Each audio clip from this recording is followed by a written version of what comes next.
रात अंधेरी थी, हवा जोर से चल रही थी। पहाड़ी पर एक पुराना बंगला था, शांत, डरावना। उसकी खिड़कियां अंधेरी आंखों जैसी थीं, देख रही थीं। कोई भी उसके पास जाने की हिम्मत नहीं करता था। बंगला एक रहस्य था। कहा जाता था कि यहाँ भूत रहते हैं। इस पुराने बंगले ने अच्छे दिन देखे थे। इसका पेंट उतर रहा था, इसकी छत झुक रही थी, बगीचा जंगली पौधों से भर गया था। घर के चारों ओर की हवा में डर समाया हुआ था। कुछ लोगों का कहना था कि इस घर पर श्राप है। दूसरों का कहना था कि इसमें इसके पूर्व मालिक का भूत रहता है। कोई भी निश्चित रूप से नहीं जानता था, लेकिन हर कोई उस जगह से बचता था। लेकिन आज रात सन्नाटा टूटेगा। आज रात घर का रहस्य खुलना शुरू होगा। हिम्मत है तो अंदर जाके दिखाओ। बिल्कुल नहीं, ये तो भूतियां हैं। डरो मत नेहा। चलो अंदर चलते हैं।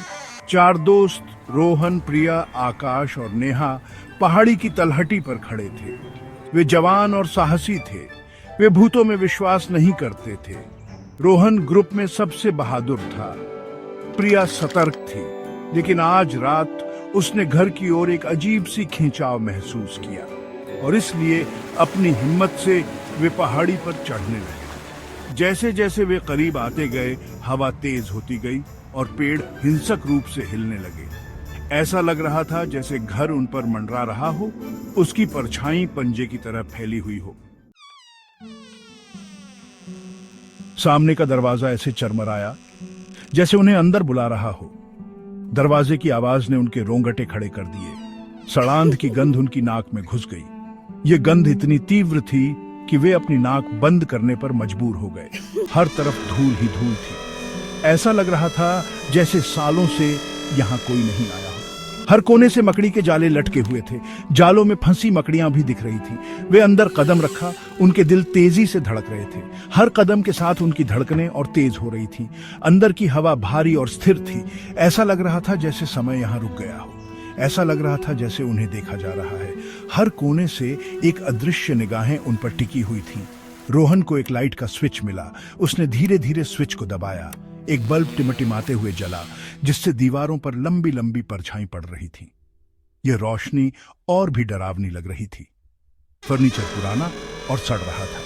कुर्सियां और मेजें टूटने की कगार पर थी। पेंटिंग्स टेढ़े मेढ़े लटके हुए थे। उनके विषयों की निगाहें उनका पीछा करती हुई प्रतीत हो रही थी। ऐसा लग रहा था जैसे वे जीवित हों। ये रहा लाइट का स्विच, चलो इसे ऑन करते हैं। अचानक एक आवाज ने उन्हें कूद दिया। यह आवाज इतनी तेज थी कि उनके दिल की धड़कनें रुक गईं। एक चूहा फर्श पर दौड़ा और अंधेरे में गायब हो गया। उसकी तेजी ने उन्हें और भी डरा दिया। हे भगवान, ये क्या था? बस एक चूहा है यार, कोई बड़ी बात नहीं है, हमें डरने की जरूरत नहीं है। लेकिन वे सभी घबराए हुए थे। उनके चेहरों पर डर साफ झलक रहा था। घर उन्हें डरा रहा था। हर कोने से एक अनजाना डर उन्हें घेर रहा था। उन्हें एक लाइब्रेरी मिली। दीवारों पर धूल भरी किताबों से भरी अलमारियां थीं। पुराने कागज की गंध हवा में तैर रही थी। कमरे के बीच में लकड़ी की एक भारी मेज थी। प्रिया ने देखा कि मेज पर एक किताब खुली हुई है। यह एक डायरी थी। इसके पन्ने उम्र के कारण पीले पड़ गए थे। उसने उसे उठाया और धूल झाड़ दी। डायरी घर के पूर्व मालिक श्री गुप्ता नाम के एक व्यक्ति की थी। ये सुनो, परछाइयां करीब आ रही हैं। मुझे अपनी जान का डर है।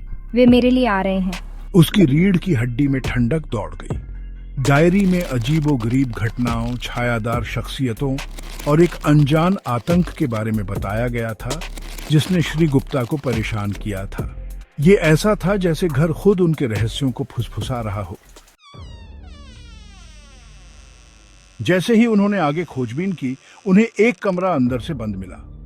यह कमरा बाकी घर से अलग था, जैसे इसमें कुछ छिपा हो। राहुल, तुम सबसे ताकतवर हो। क्या तुम ताला तोड़ने की कोशिश कर सकते हो? हमें जानना होगा कि अंदर क्या है। राहुल ने सबसे मजबूत होने के कारण ताला तोड़ने में कामयाबी हासिल की। ताला टूटते ही दरवाजा धीरे धीरे चरमराते हुए खुला। ओह वाह, ये एक बेडरूम है, लेकिन ये इतना खाली है। यहाँ कुछ भी नहीं है, बस दीवारें और एक पुराना बिस्तर। कमरा एक शयन कक्ष था जिसमें बहुत कम सामान था। एक पुराना बिस्तर और एक टूटी हुई अलमारी, बस इतना ही। एक खिड़की जिस पर तख्ते लगे हुए थे ने कमरे को एक भयानक चमक दी। तख्तों के बीच से आती रोशनी ने माहौल को और भी डरावना बना दिया। यह जगह मुझे डराती है। हमें जल्दी करनी चाहिए। यहाँ कुछ ठीक नहीं लग रहा। अचानक विक्राम ने दूर दीवार की ओर इशारा किया। उसकी आंखें चौड़ी हो गईं और उसकी उंगली कांप रही थी। देखो, वहां कुछ है। वह फुसफुसाया। उसकी आवाज में डर साफ झलक रहा था। दीवार पर एक परछाई झिलमिला उठी, एक लंबी पतली आकृति की छाया। ये परछाई धीरे धीरे हिल रही थी, जैसे किसी की मौजूदगी का संकेत दे रही हो। ऐसा लग रहा था जैसे वह उन्हें देख रहा हो। उसकी आंखें अंधेरे में चमक रही हों। उन आंखों में एक अजीब सी चमक थी जो किसी भी इंसान की नहीं हो सकती। हे भगवान, वह क्या है? ये जगह सच में भूतिया है। उनमें दहशत फैल गई। प्रिया चिल्लाई। उसकी चीख ने पूरे कमरे को हिला दिया। राहुल ने उसका हाथ पकड़ा और वे कमरे से बाहर भागे, बाकी उनके पीछे पीछे। उनके दिल की धड़कनें तेज हो गई। ऐसा लग रहा था जैसे परछाई उनका पीछा कर रही हो। उसकी हंसी खाली हॉल में गूंज रही हो। वे जितनी तेजी से भागते, वह हंसी उतनी ही करीब आती जाती। हमें चलते रहना होगा। हम अब रुक नहीं सकते। ये गलियारे, ये बदलते रहते हैं। हम यहाँ से कभी नहीं निकल पाएंगे। ये जगह एक भूल भुलैया है। हम फंस गए हैं। देखो, सामने का दरवाजा, जल्दी करो। आखिरकार हम बाहर आ गए। ये हवा, बाहर होना कितना अच्छा लग रहा है। हमने कर दिखाया, लेकिन क्या हम सचमुच बच गए? जैसे ही उन्होंने घर की ओर देखा, उन्होंने खिड़की पर एक आकृति को खड़ा देखा। उसकी आंखें अंधेरे में चमक रही थीं। उसने हाथ उठाया जैसे अलविदा कह रहा हो, फिर वह चला गया। हम कितने लापरवाह थे, कितने मूर्ख। हमने भाग्य को चुनौती दी और हमने कीमत चुकाई। हमें यह पता लगाने की जरूरत है कि श्री गुप्ता के साथ क्या हुआ था।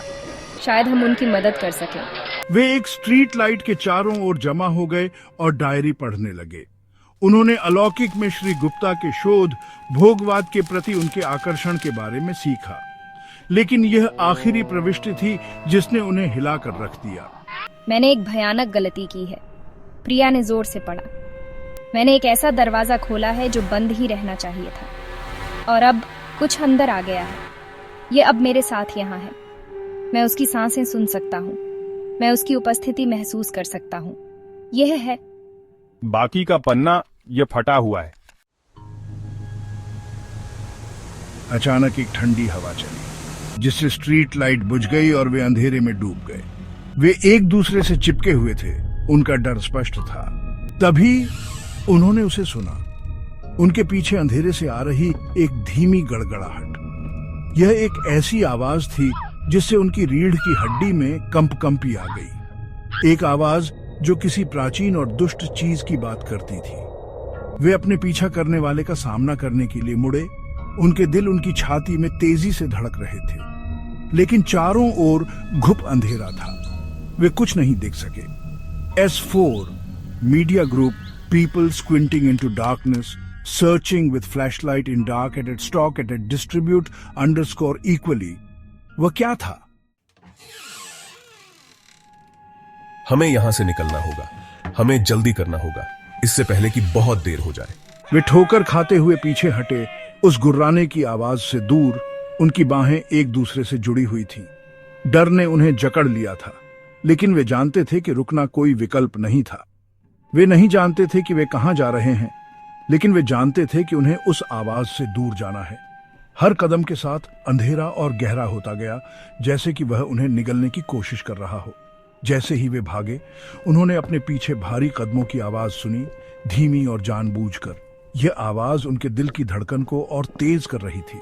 कुछ उनका शिकार कर रहा था, ऐसा कुछ जो उन्हें मरा हुआ देखना चाहता था। वे जानते थे कि यह कोई साधारण शिकारी नहीं था, यह कुछ और ही था। अंधेरा कभी खत्म न होने वाला लग रहा था। हर मोड़ पर, हर कोने पर वही अंधेरा, वही डरावनी खामोशी। वे तब तक दौड़े जब तक उनकी सांस फूल नहीं गई, जब तक उनके पैर दया की भीख नहीं मांगने लगे। लेकिन वे जानते थे कि रुकना मौत को बुलावा देना था। लेकिन कदम कभी नहीं रुके। वे लगातार उनके पीछे थे, जैसे कि वे कभी थकते ही नहीं। वे करीब आ रहे थे।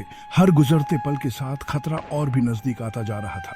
हम फंस गए हैं। न कहीं भागने को है, न कहीं छिपने को। अब क्या करेंगे? और फिर अंधेरे ने उन्हें पूरा निगल लिया। अंत या क्या यह है? शायद ये सिर्फ शुरुआत है एक नई कहानी की, एक नए डर की।